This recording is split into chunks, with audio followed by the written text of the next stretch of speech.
오늘은 그 로마서를 통해 본 그 율법과 은혜의 관계라는 주제로 좀 나누고자 합니다. 참고로 그 제 강의 로마서 요약과 로마서 절별 주의하기를 보시면 더 깊은 이해함이 형성될 겁니다. 여러분, 그리스도인이라면 율법이 우리 삶에서 어떤 위치를 차지해야 하는가를 알 필요가 있어요. 율법주의자들은 하나님과 자신들과의 관계가 율법에 대한 복종에 달려있다고 생각하잖아요. 그리고 또 그들은 이 율법 행위로 의롭다 하심을 얻으려고 했기 때문에 그들은 이 율법을 엄한 선생이라고 생각합니다. 그러니까 율법주의자들은 율법을 두려울 뿐 아니라 또 속박돼 있어요. 그러나 율법을 준수하는 신앙인들은 율법을 사랑하고 또 그에 순종합니다. 그렇지만 율법 아래 있는 건 아니잖아요. 오히려 은혜 아래 있다고 해야 될 겁니다. 문제는 율법과 은혜의 관계에 대한 이 분명한 지식과 확신이 없는 교인들이 많아요. 그래서 율법주의적 이 종교 생활을 하는 또 안타까운 모습을 보게 됩니다. 그러니까 성경을 문자적으로 해석하는데 가장 큰 문제가 있어요. 그러니까 율법을 구원받는 하나님의 자녀로서 또 지켜야 할 신앙의 어떤 규범으로 받아들이지 못하는 데 기인하는 겁니다.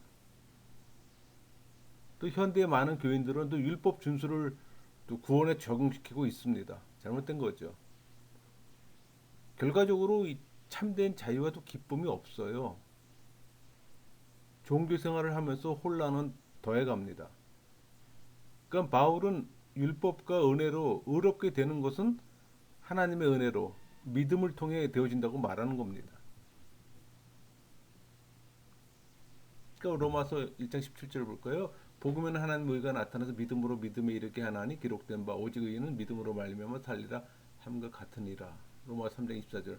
그리스도 예수 안에 있는 속량으로 말미암아 하나님의 은혜로 값없이 의롭다 하심을 얻은 자 되었느니라. 이 바울 신학의 핵심을 근거로 해 율법관과 이 은혜관을 보면은 하나님의 은혜로 말미암아 믿음으로 구원을 받고 그게 에베소 2장 8절 말씀이잖아요. 또 의롭게 된다. 이게 로마서 1장 17절 말씀이에요. 그러니까 믿음으로 구원받고 의롭게 된다는 것과 또 은혜로 또 구원을 이루어 나가고 성화된다는 것은 이 바울 신학의 핵심이고 기독교 진리의 핵심이에요, 여러분. 그러니까 율법과 은혜에 대한 이 바른 이해를 정립하는 게 무엇보다도 중요한 겁니다. 막연하게 알아서는 안 되는 거죠. 이 율법과 은혜의 관계를 성경적으로 잘 이해하면 지혜를 얻어요. 그럼 또 신앙인으로서 이 복음에 합당한 또 삶을 살아갈 수가 있는 겁니다. 여러분, 구약에서 율법은 일반적으로 토라라고 얘기하잖아요. 본래 이 말은 제사장이나 예언자가 주는 개개인의 어떤 지시나 가르침을 의미합니다. 그러나 후에는 어떤 규정, 법령직을 가리키게 되고 모세 오경 전체를 또 가리켜요. 또 구약 전체를 의미하기도 하고 또 구약에서는 주로 또 하나님의 법을 의미합니다. 이 토라는 단수로서 하나님의 법을 의미하나 복수로서는 또 동일한 의미로 또 사용돼요. 그러나 이 단수 토라가 하나님이 주신 법 전체의 의미로 사용될 때가 더 많아요. 그러니까 율법의 목적은 하나님을 아는 지식과 또 인간과 하나님과의 관계에 대한 지식을 또 교훈해 줍니다. 또 자기를 계시해 주는 바대로 또 하나님의 자녀들로서 또 살도록 지도하는 데 있어요. 우리 시편 19편하고 119편이 이런 문제를 잘 다루고 있습니다. 또 완성된 구약 성경에서 토라는 또 전문적으로 또 오경을 또 의미하기도 합니다. 또 그것은 율법 본문을 포함하고 또 모세가 죽기까지 또 그 역사를 포함하는 구약의 5권을 또 가리키기도 합니다. 여러분, 토라의 동의어로서 그 이스라엘의 율법을 의미하는 일반적인 단어들이 많아요. 미tz바, 뭐 명령들라고 얘기하는데 그러니까 율법이 하나님의 의지의 표현으로서 인간에게 부여된 것으로 반드시 지켜야 한다는 의미에서 적용됩니다. 나바르 말씀으로 번역되죠.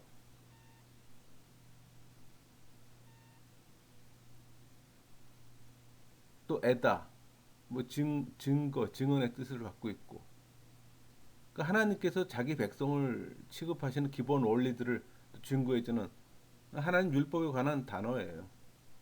미슈파팀 하나님께서 또 승인하셨다는 면에서 토라에 속하면서도 또 재판관들이 재판 사건을 처리하고 또 결정한 법도 가르칩니다.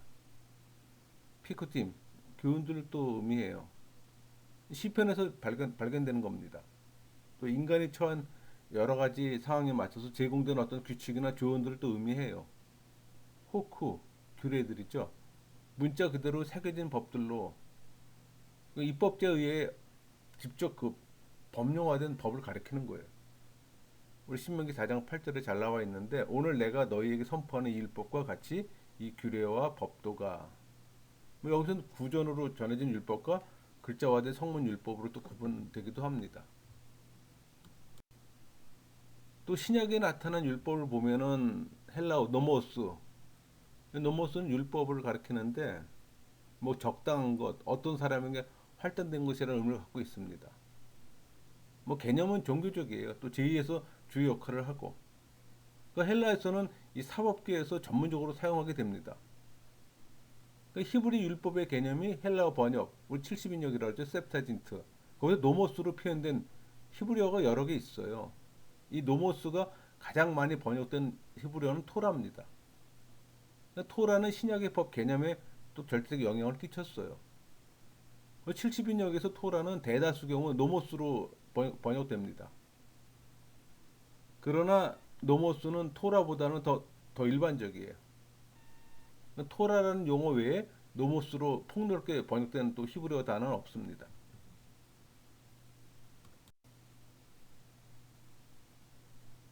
그러나 이 노모스로 번역돼 신학의 율법 개념에 영향을 끼친 단어들이 있어요. 그게 이제 미슈파트인데 우리말 성경에서 율례, 뭐 법도 규례로 번역됩니다.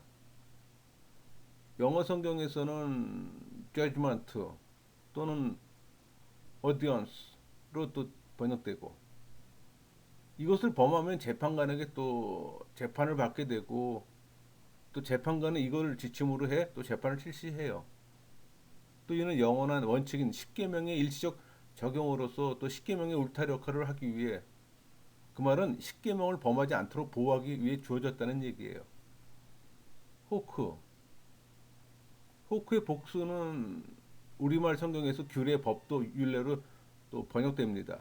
그건 미시파트나 호크나 같은 의미로 사용되고 있는 거예요. 그러나 사용처만 다른 것뿐이죠. 그러니까 영어 성경에서는 주로 스타튜트로 되어 있는데 원어는 뭐 제한, 의무, 규칙의 의미가 있어요. 그러니까 제사에 관한 모든 법률들과 우리가 흔히 예식법으로 부르는 것들이 후킴이라고 얘기하는데 이걸 범하면 그 양심과 하나님 판단을 받게 된다는 겁니다.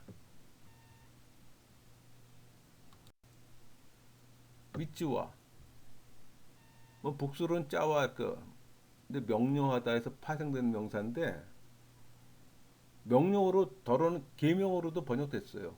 영어 성경에서 대부분 커맨드먼트로 다 되어 있는데 이것은 매우 다양하게 사용되고 또 대부분이 하나님께서 모세를 통해 또 이스라엘 백성에게 명하신 것들을 나타낼 때 주로 사용됐습니다. 이와 같이 헬라어 노모스는 70인역을 통해 각기 다른 히브리적 율법 개념을 나타내는 또 일반적인 용어로 또 발전했던 겁니다. 그러니까 모세를 통한 율법의 반포 이래 율법은 이스라엘 백성 생활 전반에 걸쳐 지침이 됐습니다. 또 영혼을 소송케 하는 또 기능도 하고 또 이는 언약의 기초에 또 세워진 겁니다. 그러나 이제 신구약 중간 시대에서는 이 율법의 역할이 근본적으로 변화가 일어나요.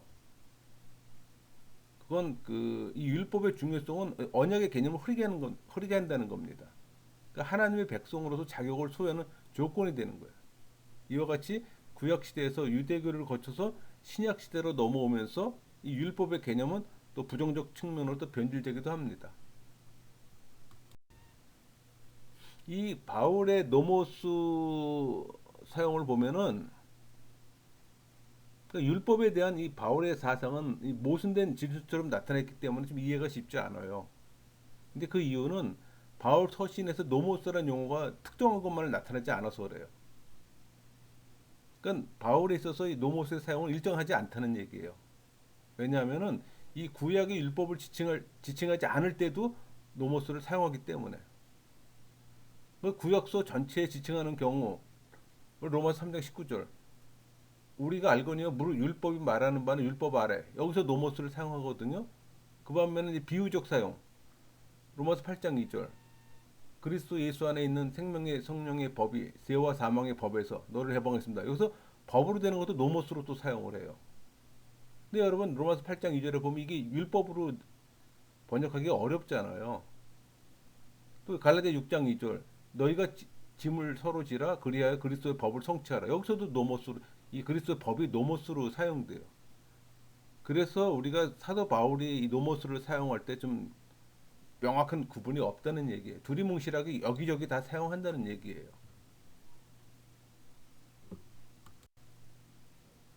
또 율법을 성경을 의미하는 것으로 사용했어요. 그러니까 그 대표적인 갈라디아 4장 21절이에요. 내가 말하라 율법 아래 있고자 하는 자들아 율법을 듣지 못했느냐. 여기서는 율법이 성경을 의미하는 겁니다. 때로는 이 노모스는 우리 로마서 7장 21절 그러므로 내가 한 법을 깨달았노니 여기서 법은 프린스플 원리를 얘기를 하는데 여기서도 노모스를 사용해요. 그 법이나 규범을 의미하기도 합니다. 그러니까 이같이 이 같은 의미는 우리 로마서 7장 23절, 8장 2절에서 동일해요. 거기서도 나옵니다. 내 지 속에서 한 다른 법이 내 마음의 법과 근데 여러분 또 여기서 뒤에 내 지체 속에 있는 죄의 법, 이 법이 여러분 이게 율법으로 느껴집니까? 그렇지 않잖아요. 로마서 8장 2절. 이는 그리스도 예수 안에 있는 생명의 성령의 법이 이게 여러분 율법으로 느껴집니까?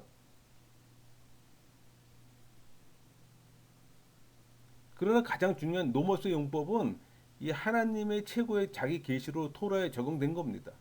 그러니까 바울에 있어서 이 노모스는 어떤 행동을 요구하는 것으로 특별한 뜻으로 이해되는 거예요. 그는 율법이 하나님의 뜻의 표현이었고 또 거룩하고 의롭고 또 선하며 영적인 것으로 이해한 겁니다. 바울 서신 중에서 그 노모스라는 단어가 전부 110번 나옵니다. 그 중에서 로마서에서 67회, 갈라디아에서 29회가 나와요. 그러니까 바울의 율법 개념이 이 두 개 서신에 집중되어 있다는 얘기예요. 여러분 갈라디아서는 유대주의자들과 율법 문제로 충돌하는 교회 즉석으로 써보낸 편지잖아요.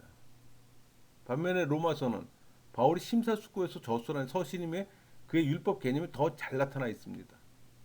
그러니까 회심 이전에 열렬한 바리새인이었던 그는 율법에 대해서 대단히 열심히 했어요. 또 그거로 인해 또 교회를 핍박하게 되고 또 바울의 회심은 또 율법의 재평가였던 계기가 되었습니다. 또 회심 후에는 그는 율법을 그리스도를 감추는 베일로 또 그리스도께로 인도하는 몽학 선생으로 깨달았던 거예요. 그러니까 바울은 은혜 안에서 그의 삶의 차이를 발견함으로써 율법의 불안성을 더 확신하게 되었던 겁니다. 우리 로마서 6장 14절 죄가 너희를 주장하지 못하리니 이는 너희가 법 아래 있지 아니하고 율법 아래 있습니다. 은혜 아래 있습니다. 구약에서 우리가 앞에서는 이제 율법을 봤다면 지금 우리가 이제 은혜를 보는 겁니다. 그 비교를 해볼 필요가 있기 때문에 이 구약에 나타난 은혜를 보면은 이 은혜란 말이 히브리어 한눈이란 말로서 호의를 보여주다 뭐 그런 원래 의미를 갖고 있습니다. 근데 이 단어 어원이 hen이에요. 그건 권세를 가진 자가 호의를 베풀다. 뭐 그래서 매력, 아름다움의 뷰티의 미 그런 의미로 쓰여졌어요. 동요로는 헤세드 여러분들 잘 알고 있죠. 헤세드가 이건 하나님은 사랑이심을 또 강조하는 말이잖아요. 우리 에레미야 9장 24절이나 시편 112편 4절이 이 여호와는 사랑과 그는 자비롭고 긍휼 이럴 때 전부 다 이제 이 은혜의 개념이 되는 거예요. 헤세드가 되는 거예요. 사랑의 개념이죠. 그러니까 구약에서는 은혜를 크게 둘로 나누는데 하나는 그 하나님이 모든 피조물에게 나타내시는 어떤 선의로서의 하나님 자신의 어떤 성품에 가까운 거예요. 또 하나는 특별히 그 이스라엘에 대한 하나님의 태도로서 인자라고 말할 수 있어요. 근데 그 어느 경우나 은혜는 그 대상의 가치나 공족의 관계없이 주시는 하나님의 사랑을 의미합니다. 그러니까 하나님이 이스라엘을 택한 것은 전적으로 하나님의 주권이잖아요. 주권에 의한 것이지 이스라엘의 가치에 의한 것이 아니었잖아요. 또 신약에서 나타난 은혜를 보면은 헬라어로 카리스예요. 뭐 일반적으로 케아람, 친절, 뭐 매력을 의미합니다. 이 단어는 친절한 태도, 뭐 호의를 의미하기도 해요. 그게 우리 누가복음 1장 30절이나 누가복음 2장 52절 여기서 은혜, 사랑스러워 이게 전부 다 카리스로 사용되는 겁니다.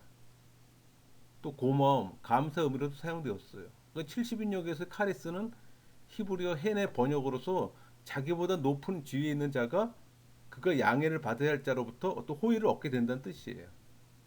또 이것이 기독교에서는 은혜라는 용어로 사용될 때 예수 그리스도에서 나타난 구속적인 사랑을 또 말하기도 합니다. 은혜, 이 카리스는 라틴어 그라티아에서 그라티아에 어떤 해당되는 얘기예요. 그러니까 성경에서는 하나님의 총애 또는 호의로 표시됩니다. 그러니까 바울 서신에 있어서 이 기본어의 하나가 되어 빚 또는 뭐 일 또는 뭐 공덕에 대하는 값없이 받는 총애로 보통 사용됩니다. 이 같은 의미는 또 경로로 그 값없이 주시는 것이고 또 그 상태로는 원칙적으로 기쁜 겁니다. 그러니까 필요한 자에게 보상을 바라지 않고 충분한 도움을 주는 것이라고 정의할 수 있어요. 여러분 바울의 그 카리스 은혜의 사용을 보면은 바울에게 있어서 이 카리스는 구원의 사건을 이해하는데 아주 선명하게 설명할 수 있는 중심 개념이에요. 그러니까 바울에게 카리스는 일반적으로 그리스도 안에서 공로 없는 인간에게 주는 하나님의 값없이 주는 선물을 뜻합니다. 그러니까 바울 서신을 제외하고 신약에서 이 카리스란 말이 51회가 나와요. 그러니까 저기 그러니까 바울 서신 빼고 뭐 일반 서신이나 사복음서나 사도행전에서 근데 그 중에 27회가 사도행전과 베드로 전서에서 나와요. 근데 극가당은 이들 문서가 바울과 밀접한 관계가 있기 때문에 보여지는 거예요. 이거는 대조적으로 바울 서신 전체를 통해서 카리스라는 말이 101번이 나옵니다. 그러니까 이런 숫자를 통한 중요성을 제하고도 이 카리스라는 말은 바울에게는 독특한 의미를 또 지닙니다. 그 단어를 많이 사용한다는 것은 그런 의미가 있잖아요. 그러니까 바울의 복음을 이해하고 선포하는 데 있어서 핵심적인 의미를 담고 있는 단어이기도 해요. 그래서 여러분들이 카리스, 은혜라는 말을 많이 사용하지만 은혜에 대한 개념이 정립이 좀 될 필요가 있는 거예요. 우리가 신앙생활할 때 뭐 오늘 주제가 뭐 로마서를 통해 본 율법과 은혜 관계지만은 율법에 대한 것도 많이 듣고 은혜라는 단어도 많이 듣잖아요. 근데 그것이 명확히 좀 정립이 될 필요가 있어요. 그럴 때 성경을 볼 때 더 넓은 이해함이 생기고 더 깊은 이해함이 생기는 거예요.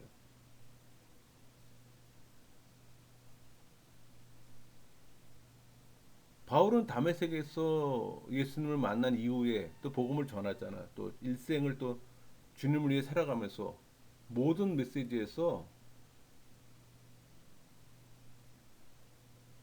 이 은혜라는 사상이 담겨져 있어요. 근데 이 은혜는 모두를 위한 겁니다.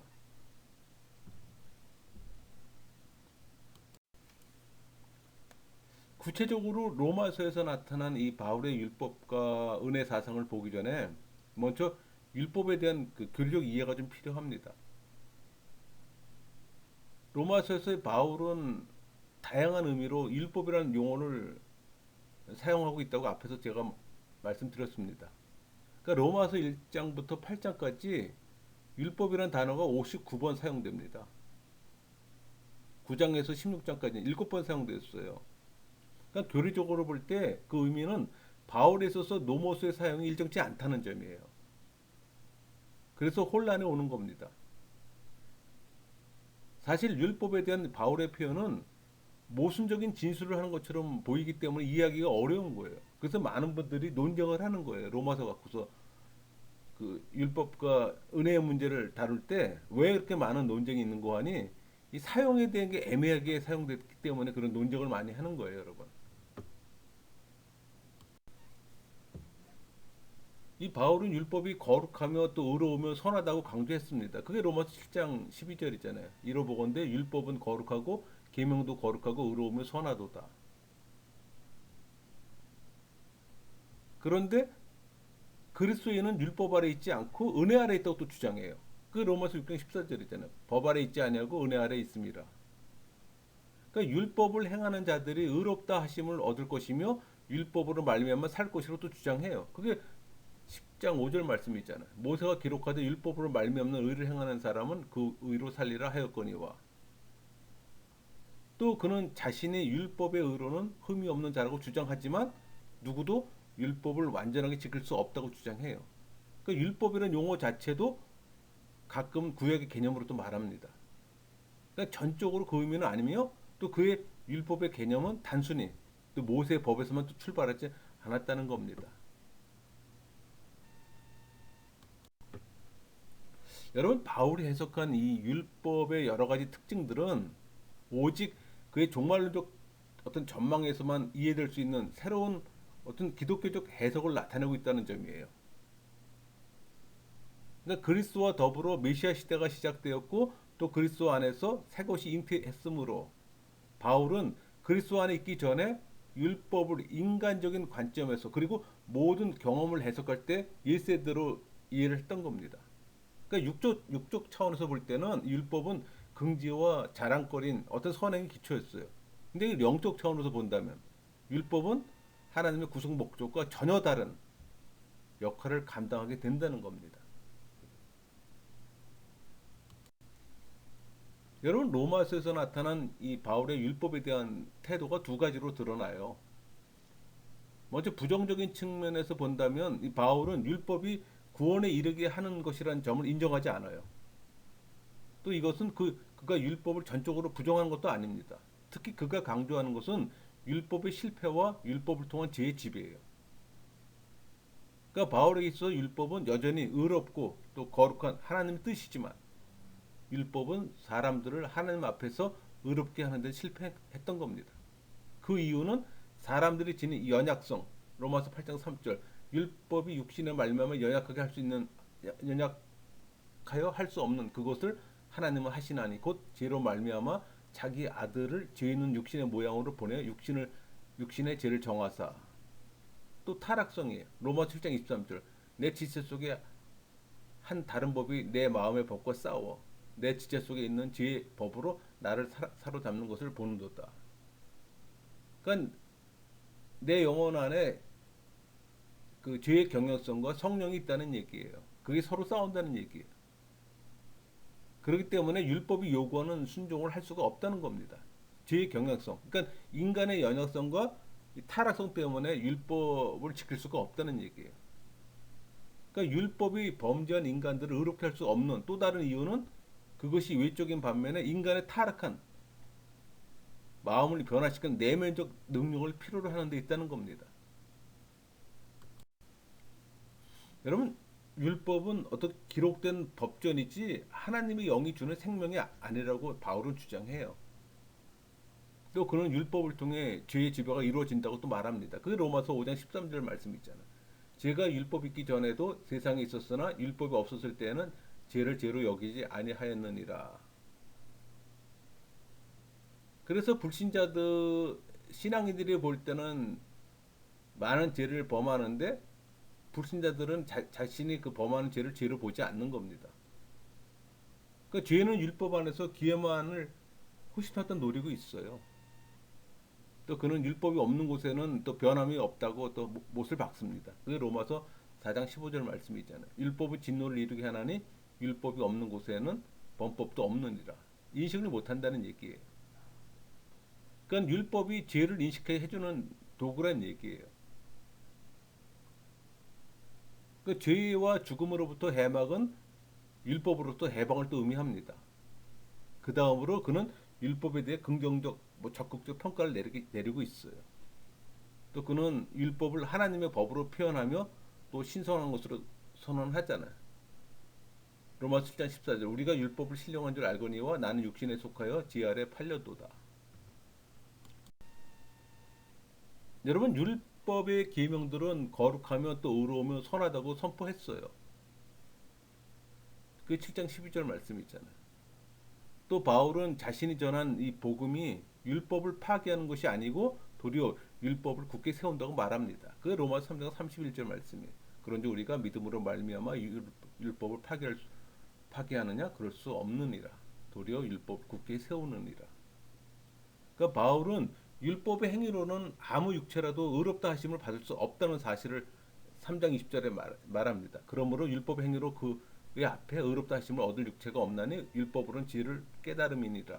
그러면서 하나님의 의는 율법에 나타난 사실과 또 사람은 이 율법의 행위 없이 믿음으로 의롭게 된다는 사실을 또 주장했어요. 그게 로마서 3장 28절이잖아요. 그러므로 사람이 의롭다 하심을 얻는 것은 율법의 행위 있지 않고 믿음으로 되는지를 우리가 인정하노라. 이 율법의 행위에 대한 이 반복적인 부정은 또 질문을 놔요. 어떤 질문인 거 아니? 그 율법은 어떤 것인가? 또 그것은 폐지된 것인가? 이런 질문 낳게 했잖아요. 바울은 믿음은 율법을 굳세게 세운다고 대답했습니다. 또 여기에 나타난 율법은 순종하고 또 실천할 것을 명령하는 율법이며 또 어떤 계명에 대한 어떤 순종 행위도 정의에는 아무런 소용이 없다는 것이 바울의 주장이에요. 그러니까 바울은 은혜의 교리에서 이 도덕 폐기론적 추론이 나올 가능성을 잘 알고 있었어요. 그래서 로마서 그 6장에서 이 문제를 잘 다룹니다. 그는 도덕 폐기론적 추론은 어리석은 것이라고 지적하는 그 논증을 제시하잖아요. 그렇다면 율법이 어떤 방식으로 하나님의 계획 속에 또 건설적인 자리를 차지할까 질문할 수 있잖아요. 근데 그 대답은 율법은 하나님의 목적들과 하나님의 요구들을 증거하는 것으로 간주합니다. 그 로마 3장 21절 말씀이에요. 이제는 율법에 하나님의 한의가 나타났으니 율법과 선지자들에게 증거를 받은 것이라. 또 율법은 죄의 중재자로서 그 하는 일 속에 그 일을 통해 하나님께 봉사한다는 겁니다. 우리 로마서 7장 11절 12절 죄가 기회를 타서 계명으로 말미암아 나를 속이고 또 그것으로 나를 죽였는지라 이러보건대 율법은 거룩하고 계명도 거룩하고 의로우며 선하도다.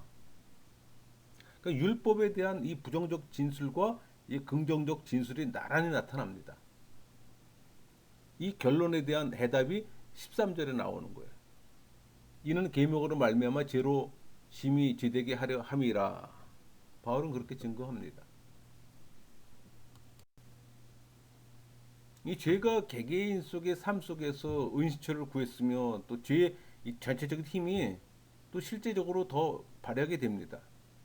또 그 사악한 의도들이 드러나게 되고 그래서 바울은 로마서 5장 20절을 외칩니다. 율법이 들어온 것은 범죄를 더하게 하려 함이라. 그러나 죄가 더한 곳에 은혜가 더욱 넘쳤나니.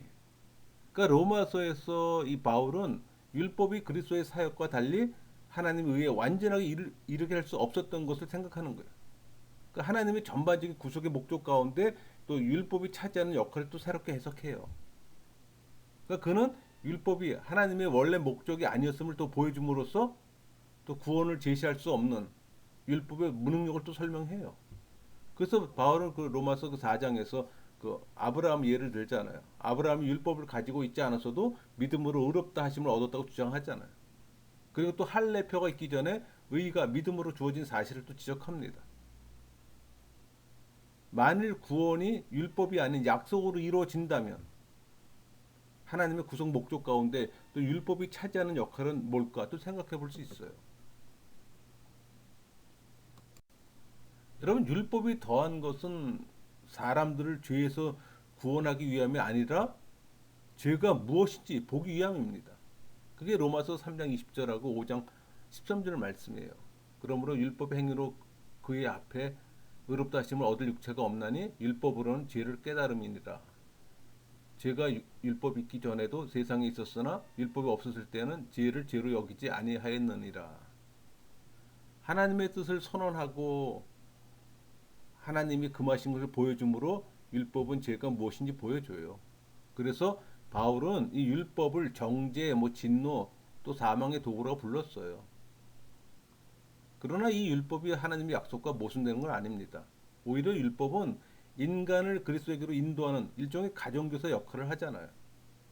이제는 신앙이 왔으므로 교사의 기능은 끝났어요. 이 비극적 상을 만들어내는 것이 율법 자체가 아니라 사람들 속에 있는 죄입니다. 죄의 경향성, 죄의 속성이에요. 그러니까 로마서에서 바울의 논의는 유대인들이 율법을 어떻게 이해할 것인가를 교훈하기 위해서가 아니에요. 율법과 연관성이 없던 이방 그리스도인들이 은혜로 구원을 받는 길을 율법의 행위로 오해되지 않도록 지도하기 위해서 기록한 책이 로마서예요. 여러분, 이제는 은혜에 대한 교리적 이해가 좀 필요합니다. 기독교가 은혜의 종교로 이해된 것은 바울에 의해서 되었다고 말할 수 있어요. 그러니까 바울이 사용한 은혜라는 말은 기쁨, 사랑스러움, 호의, 감사란 의미를 갖고 사용했습니다. 하지만 이 그리스도의 역사적 사실을 지시하는데 주로 또 사용했고, 또 하나님 편에서 온 어떤 희생, 궁일, 자비를 또 지시하는 겁니다. 그게 로마서 3장 24절 말씀이 있잖아요. 그리스도 예수 안에 있는 속량으로 말미암아 하나님의 은혜로 값없이 의롭다 하심을 얻은 자가 되었느니라. 이 은혜라는 용어가 로마서에서 22번 나오는데 그 중에 1장에서 8장까지 11번 나오고 11장에서 16장까지 또 11번 나와요. 그러니까 로마서에 나타난 바울의 은혜 개념 배후에 있는 이 기본 사상은 하나님의 자격을 묻지 않는 관대하심이라는 겁니다. 그러니까 무슨 얘기인가 하니 은혜는 어떤 이유에 근거해 주는 것이 아니기 때문에 은혜를 받는 사람이 어떤 제약을 받는 것이 아니에요. 그러니까 은혜는 은혜 받을 사람의 조건과는 전적으로 관계가 없다는 얘기예요. 여러분, 은혜의 공로 요소가 전혀 없기 때문에 은혜가 되는 거잖아요. 하나님의 은혜는 넉넉함이 있다고 바울은 이해했어요. 그러니까 바울은 죄가 많은 곳에 은혜가 더 넘치게 되었다고 고백하잖아요. 또 은혜에는 일종의 무한성이 있어요. 그러니까 인간이 구원받는 것은 행위로 말미암는 것이 아니며 오직 은혜만으로 말미암는다고 얘기하잖아요. 다른 아무것도 없어요. 사실 다른 어떤 것을 개입시키면 은혜의 전체 원리가 붕괴됩니다. 이것이 로마서에 깔리는 논의예요. 여기서 바울에게 있어서 은혜와 행위는 서로 배타적인 어떤 원리임을 알 수가 있어요. 그러니까 은혜는 은혜 받는 사람을 채무자로 만들지 않는다는 겁니다. 우리 로마서 6장 23절 죄의 썩은 사망이요 하나님의 은사는 그리스도 예수 우리 주 안에 있는 영생이니라. 하나님의 은혜는 광대하고 측량할 수 없기 때문에 모든 불의의 죄인들이 다 받을 수 있도록 되어진 겁니다. 여러분, 로마서 전체를 통해 이 바울은 은혜란 하나님의 관대하심에서 오는 선물이고 또 인간이 결코 획득하는 것이 아니고 그저 믿음으로 받아들이는 것이라는 확신에 가득 차 있습니다. 그러니까 사람들은 흔히 은혜로 구원받고 자신의 힘으로 그걸 지키려고 잘못 생각해요. 그러나 바울은 하나님의 은사는 그리스도 예수 우리 주 안에 있는 영생이라고 말하잖아요. 그 영생은 하나님께서 주시는 선물이잖아요. 영생은 채무가 아니에요. 은혜는 갚을 필요가 없어요. 그렇다고 선한을 할 필요가 없다거나 하나님을 충성되게 섬기지 않아도 된다는 말은 아닙니다. 누구든지 구원을 받은 후에는 선한 일을 하며 또 하나님을 충성되게 섬깁니다. 이와 같은 행동의 배후에 있는 동기는 그리스도의 사랑이 있기 때문에 이와 같은 일을 할 수 있는 능력도 내주하는 성령으로부터 나오는 거잖아요. 물론 성령 세례 받은 사람에 한해서입니다. 하나님의 은혜는 예수 그리스도로 말미암아 밝히 계시되었어요. 은혜의 중심은 또 예수님이고. 여러분, 바울은 이 그리스도의 역사적 사실, 죽으심, 부활, 승천 등 이걸 말하는데 주로 은혜라는 말을 사용했어요. 그러니까 은혜는 그리스도의 사실에서 객관적으로 일어났으나 성령으로 또 현대적 사실로서 바울 자신에게 또 일어나고 있다는 의미를 강하게 담고 있습니다. 그러니까 예수 그리스도는 하나님의 은혜의 본질이라는 것이 바울 사상 저변에 깔려 있어요.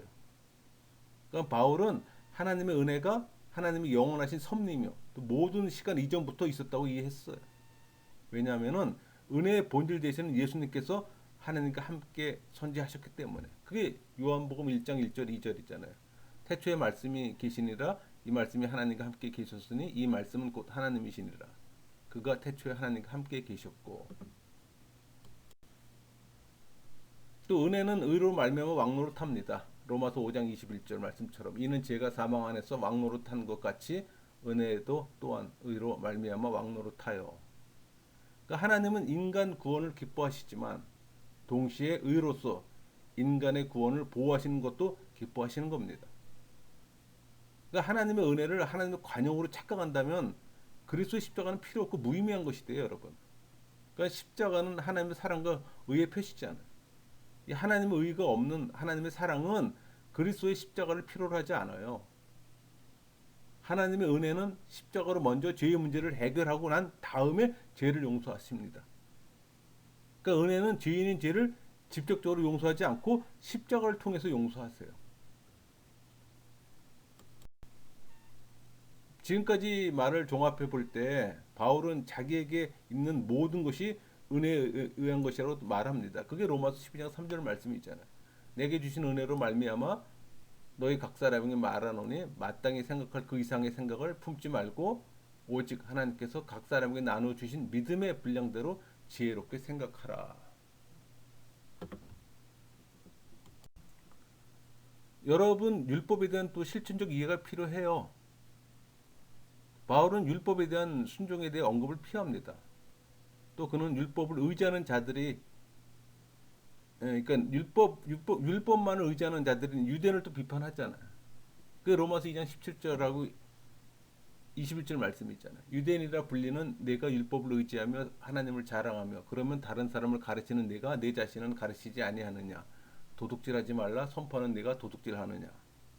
그러니까 유대인들은 율법이 하나님의 뜻을 밝혀주는 것이라고 이해하며 또 자기들이 그 율법을 소유하고 있다는 사실 그 자체만으로 하나님과 독특한 관계를 지닌 증거라고 생각했잖아요. 그러니까 율법 안에서 자랑하면서 그들은 또 하나님과 자기들과의 관계를 자랑해요. 그러나 그들의 자랑은 율법이 범해졌을 때 또 하나님을 모독하는 결과를 초래합니다. 그게 우리 로마서 2장 23절 24절 말씀이 있잖아요. 율법을 자랑하는 네가 율법을 범함으로 하나님 욕되게 하느냐? 기록된 바와 같이 하나님의 이름이 너희 때문에 이방인 중에서 모독을 받는도다. 또 2장 25절에서 28절에 나타난 율법에 순종한다는 이 바울의 의도는 율법을 단순히 어떤 형식으로 지키는 것이 아니라 오히려 진정한 순종은 전 인간을 하나님께 위임하는 겁니다. 위탁한다는 얘기예요. 이 점은 진정한 할례가 마음속에 감추어진 그 어떤 것이라고 말하는 귀절에서 표현되는 거예요. 여러분 2장 27절에서 또한 본래 무할례자가 율법을 완전히 지키면 율법 조문과 할례를 가지고 율법을 범하는 너를 정죄하지 아니하겠느냐. 이 말씀에서 바울이 그 율법과 율법 조문을 구별하는 것을 주목해야 합니다. 그러니까 율법과 율법 조문은 성문 법전을 얘기하는 거예요. 근데 바울은 7장 6절에서 이제는 우리가 얽매였던 것에 대하여 죽었으므로 율법에서 벗어났으니 이러므로 우리가 영의 새로운 것으로 섬길 것이요 율법 조문에 묵은 것은 아니할지라. 또 성령과 율법도 대조시키고 있어요. 그러니까 여기서 그는 그리스도에게 속한 자는 율법에서 벗어나 영의 새로운 것을 섬겨야 한다고 말하는 겁니다. 그러니까 이 귀절들은 진정한 할례는 영에 있고 문자에 있지 않다고 기술되어 있는 로마서 2장 29절을 이해하는 데 도움을 줘요. 오직 이면적 유대인이 유대인이면 할례는 마음에 할지니 영에 있고 율법 조문에 있지 아니한 것이라. 그 칭찬이 사람에게서는 아니요 다만 하나님에게서니라. 그러니까 우리가 2장 29절에 이해함이 좀 안 될 때는 27절하고 7장 6절 말씀을 보면 좀 쉽게 이해함이 형성되는 겁니다. 여러분, 이 바울의 순종 개념은 그 율법의 개념, 이 행위들을 반대하는 그 논박 속에 잘 설명되어 있어요. 그러니까 율법의 행위가 무엇인가 하는 것은 율법의 불가능을 알게 되고 또 복음의 위력에 또 사로잡히는 깊은 체험에서 밝혀지는 겁니다. 또 그것은 은총의 체험이에요. 그러니까 그리스도의 죽으심과 부활을 통해 얻어지는 겁니다. 바울의 핵심은 예수 그리스도의 죽으심과 부활이라고 제가 여러 번 말씀드렸죠. 그러니까 바울이 의인은 율법을 행함으로 얻어지는 그 어떤 것이라는 견해를 거부할 때 그는 그 견해 속에서 전제되는 이 피상적인 순종 개념들을 전부 다 거부하는 겁니다. 그래서 바울은 로마서 1장에서 행위가 아닌 믿음으로 새롭게 아니 의롭게 된다는 그 선포를 한 후에 2장에서 진정한 순종 개념을 설명하잖아요. 또 4장에 가서 아브라함의 예를 들어서 믿음을 통한 또 철저한 순종을 또 강조해요. 그러니까 율법 자체가 증거하는 그리스도를 믿는 믿음에 의해서 그 율법은 행위의 법이길 그치고 믿음의 법이 되었다고 얘기를 하는 거예요. 그게 로마 3장 27절 말씀이 있잖아.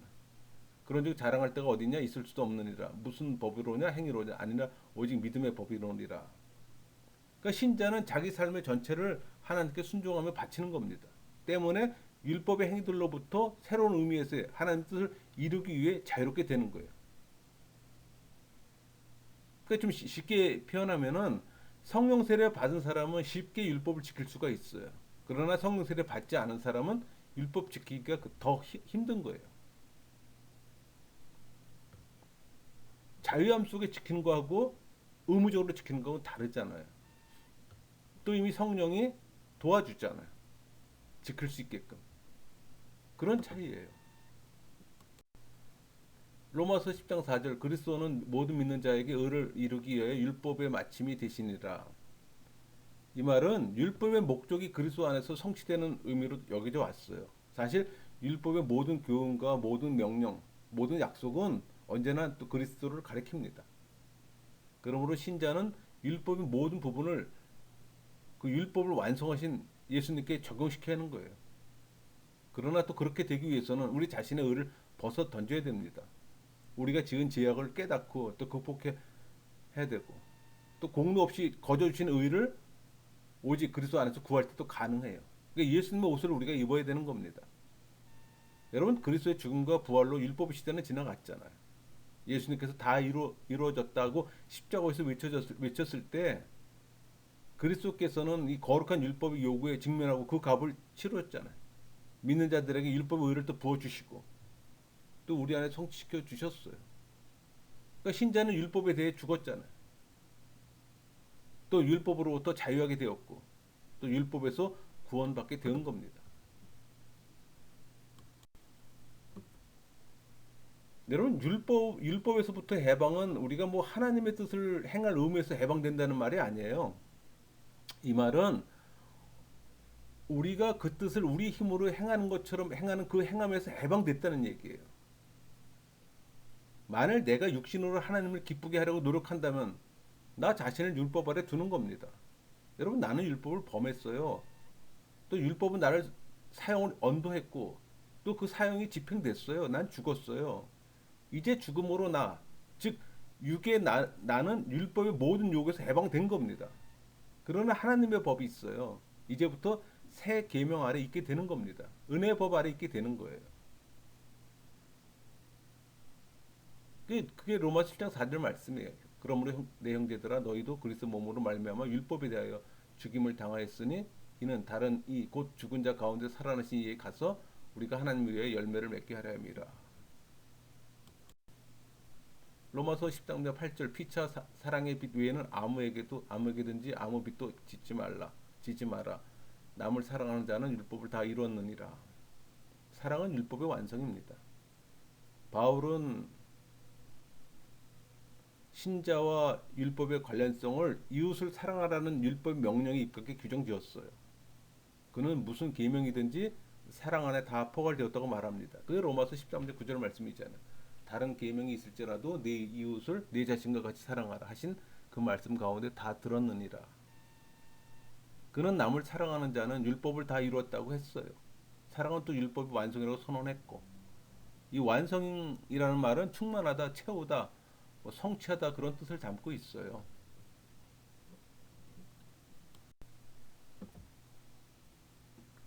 또 바울은 로마서 전체에서 한 번도 율법에 순종하라는 말을 하지 않아요. 이 성문법적 하나로서 율법은 그리스도 안에서 끝난 것 내지는 완성된 겁니다. 왜냐하면은 율법은 생명을 약속했지만 그것을 가져다 줄 수는 없어요. 그런데 그 생명은 예수 그리스도의 부활과 죽음을 통해 또 인간들에게 부여됐습니다. 그러니까 율법의 공허를 채우며 그 약점을 보고하며 또 그가 뜻하면서 성취 못하는 이 그것을 바로 완성하는 것이 사랑이잖아요. 그러니까 바울은 사랑을 신자의 삶 전체의 내용과 또 양식으로 보고 있는 겁니다. 그게 이 고린도전서 13장에 잘 표현되어 있습니다. 또 믿는 자는 그리스도와 더불어 죽음과 부활에 동참함으로 또 사랑의 수납자가 되는 겁니다. 여러분 하나님의 사랑은 십자가에서 순수한 은혜의 사건으로 계시되었습니다. 그게 로마서 5장 8절 말씀이 있잖아요. 우리가 아직 재현되었을 때 그리스도께서 우리를 위하여 죽으심으로 하나님께서 우리에 대한 자기의 사랑을 확증하셨느니라. 인간 편에서 아무 공로 없이 받는 겁니다. 자기 자신을 하나님께 드리는 것은 하나님 사랑의 반응이에요. 그러므로 사랑 안에서 이루어지는 순종은 바울이 로마서 13장 8절 피차 사랑의 빛 외에는 아무에게든지 아무 빚도 짓지 말라. 남을 사랑하는 자는 율법을 다 이루었느니라. 분명하게 해답해 놓은 것처럼 이웃 사랑입니다. 여러분 이웃 사랑하세요. 여러분 은혜에 대한 또 실천적 이해가 필요해요. 그러니까 바울은 로마서 전체에서 하나님의 은혜로 오직 믿음으로 의롭게 되어진다는 논술을 계속 전개했잖아요. 그러면 그 결과가 뭘까? 생각해 볼 수 있잖아요. 은혜를 통한 하나님의 사랑이 미친 겁니다. 따라서 그는 그 은혜의 도움으로 그 은혜에 합당하게 사는 것을 볼 수 있도록 하고자 하는 이 말할 수 없는 어떤 바램과 욕망으로 가득 차 있는 거예요. 여러분 은혜는 악한 자의 왕국에 존재하는 죄의 세력을 극복하게 만들어요. 로마서 5장 20절 율법이 들어온 것은 범죄를 더하게 하려 함이라. 그러나 죄가 더한 곳에 은혜가 더욱 넘쳤나니. 여러분 은혜 아래 사는 삶을 영위해야 합니다. 은혜 아래 있다는 것은 성령이 신자 안에 내주하고 신자로 하여금 승리토록 해주신다는 의미예요. 이 말은 이것은 자신의 공로를 가질 필요가 없다는 것을 의미해요. 로마서 11장 6절 만일 은혜로 된 것이면 행위로 말미암지 않음이니 그렇지 않으면 은혜가 은혜되지 못하느니라. 예수님께서 전체를 행하신다는 것을 의미합니다. 은혜 아래에 있을 때 신자 안에 또 그리스도가 행하시기 때문에 죄는 더 이상 신자를 지배하지 못할 겁니다. 여러분 성령을 따라 사는 삶을 강조했어요. 로마서 8장 4절 육신을 따르지 않고 그 영을 따라 행하는 우리에게 율법의 요구가 이루어지게 하려 하심이니라. 바울이 성령 안에서 은혜 생활의 어떤 적극적 면을 상세하게 설명한 것이 8장입니다. 그러니까 그리스도 안에서 생명의 성령의 법을 따라 살 때 또 승리하는 삶을 살게 되고 그 로마서 8장 1절 2절 있잖아요. 그러므로 이제 그리스도 예수 안에 있는 자에게는 결코 정죄함이 없나니 이는 그리스도 예수 안에 있는 생명의 성령의 법이 죄와 사망의 법에서 너를 해방하였습니다. 따라서 성령을 따라 행하는 삶의 결과는 또 승리와 생명과 평안입니다. 여러분들이 승리하세요라고 말할 때 그 의미는 성령의 지배를 받으세요. 성령에 따라 행하세요. 그런 의미예요. 그러니까 신자의 삶 속에 죄와 사망의 법이 항상 존재하잖아요. 그러나 하나님은 그리스도 예수 안에 있는 이 생명의 성령의 법을 통해 또 사망의 법에서 신자를 또 해방시켰어요. 그러니까 예수님은 성령으로 말미암아 우리 마음 가운데 계시잖아요. 그러니까 성령의 지배를 받는 삶은 곧 그리스도의 뜻을 이루는 삶이에요. 그러니까 성령의 지배를 받는 의미는 성령께 복종하고 생활의 주도권을 맡기는 걸 의미합니다. 또 그것은 자신의 노력이 아니라 성령이 행하시도록 자리를 또 양도하는 겁니다.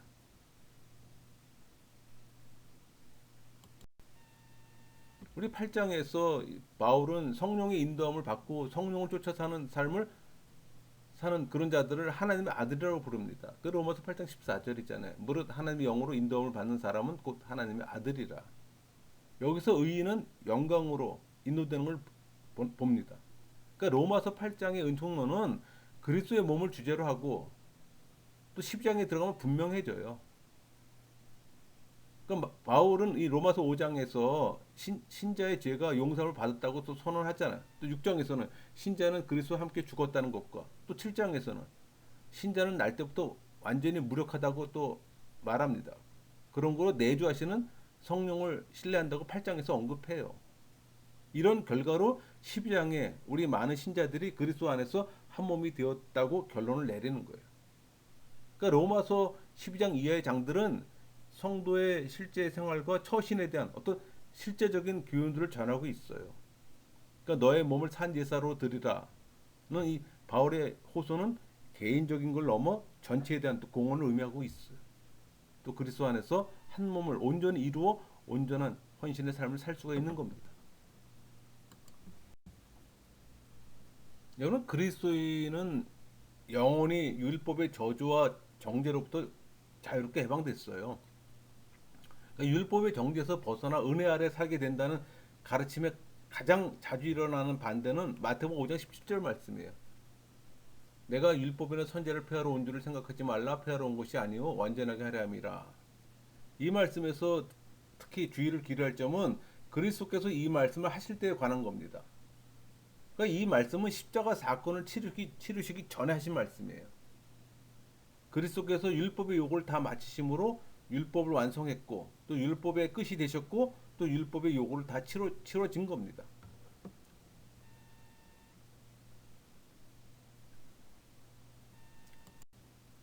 또 율법은 구속자적 관점에서 볼 때 은혜 안에 흡수되고 말았어요. 그러니까 율법은 복음 안에서 용해되고 또 하나님의 의가 대신한 겁니다.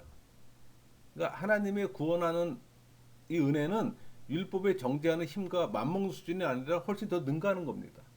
또 성도는 그리스도 안에서 죽고 사는 이 공동 운명체적 입장에서 또 율법을 완성했고 또 이 시험에서 합격했어요.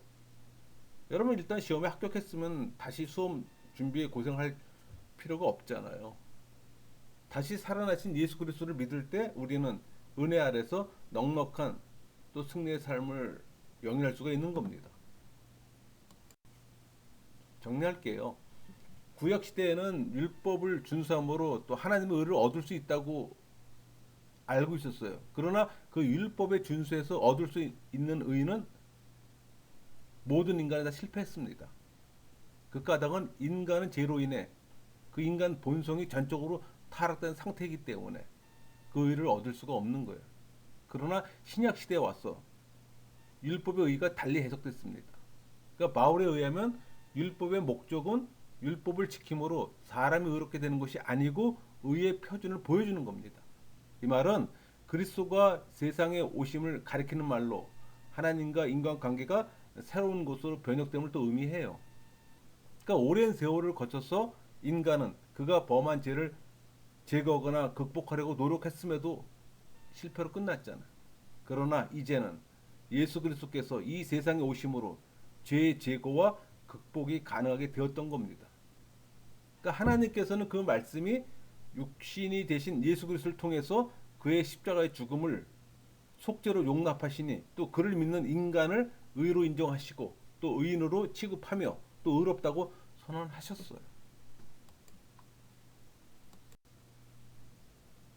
과거의 제약된 생활과 현재의 어떤 불완전에 관계없이 예수의 믿음을 소유한 자에게 하나님과 완전된 관계를 맺는 위치를 부여하셨어요. 그러니까 죄인이 의인으로 취급하게 되는 것은 예수 그리스도의 피가 인간의 죄를 속죄했기 때문이잖아요. 그러니까 인간 편에서 아무런 공로 없이 전적으로 하나님에 의해서 그러니까 예수님에 의해서 속죄가 성취된 겁니다. 이게 굿뉴스예요, 여러분. 이것이 은혜고. 그러니까 율법은 모든 죄에 대한 대가를 지불하고 요구합니다. 그러나 은혜는 모든 죄에 대한 대가는 지불되었다고 대답하잖아요. 그러니까 율법은 해야 할 일이고 은혜는 이미 되어진 일의 감격이에요. 율법은 죄인을 정죄하나 은혜는 죄인을 의롭게 만들어요. 그러니까 율법 아래 있는 자는 삭을 받고 있는 이라는 어떤 종이지만 은혜 아래 있는 자는 유업을 받을 아들인 겁니다. 양자가 되었잖아요. 그러니까 바울은 이 바리새적 율법 이해로 시작했어요. 또 율법의 의를 얻으려고 노력했고 그것이 또 불가능하다는 걸 또 체험했습니다. 그러나 그리스도와의 만남으로 유대교적 의는 불가능함을 확신하는 또 은혜를 통해 믿음으로라는 이 대선언을 하게 된 겁니다. 그러므로 은혜 율법의 마침은 은혜의 삶의 시작을 또 의미해요. 그러니까 바울은 율법에 하나님의 의가 나타났는데 그것은 복음 안에 들어 있고 또 믿음을 통해 은혜로 성취할 수 있음을 강력히 주장하고 있습니다. 그게 로마서 1장 17절 말씀이에요. 복음에는 하나님의 의가 나타나서 믿음으로 믿음에 이르게 하나니 기록된 바 오직 의인은 믿음으로 말미암아 살리라 함과 같으니라. 여기서 하나님의 의 인간이 하나님과 올바른 관계가 이루어져 구원에 이르게 되는 것은 예수의 믿음을 통해서만 가능해요. 동시에 믿음은 더 성숙한 믿음을 가져온다는 이 기독교 핵심 진리를 전파하고 있는 겁니다. 이 말씀은 사람이 하나님으로부터 의롭다 하심을 얻게 되는 유일한 출발점과 목표점이 이 믿음인 것을 알게 하는 거예요. 여러분 의인은 이 17절 말씀의 의인은 예수님을 지칭하는 겁니다. 그러니까 예수님은 예수의 믿음으로 살아요. 또 예수의 믿음으로 믿음에 또 이르게 합니다. 그러므로 그리스도를 믿음으로 율법에서 은혜의 자리를 옮겨지게 되는 겁니다. 바울이 로마서에서 확실히 명시하는 것은 하나님이 은혜로 인간을 선택하시고 또 부르시고 또 의롭다 하시고 또 거룩게 하시고 영화롭게 하신다는 사실입니다. 처음부터 마지막까지 전적인 은혜에 의해 구원의 사역이 이루어짐을 강조하고 있어요. 또 교회는 바울의 율법과 은혜 사상을 또 바로 재현해야 하는 겁니다. 율법의 강요가 아니라 주님의 사랑의 강청으로 예수 그리스도를 섬기며 인생의 삶을 살아갈 때 비로소 기쁨과 감격이 있고 감사와 노래가 있고 또 선교와 주님의 고난에 동참이 가능하게 될 겁니다. 말씀 마치겠습니다.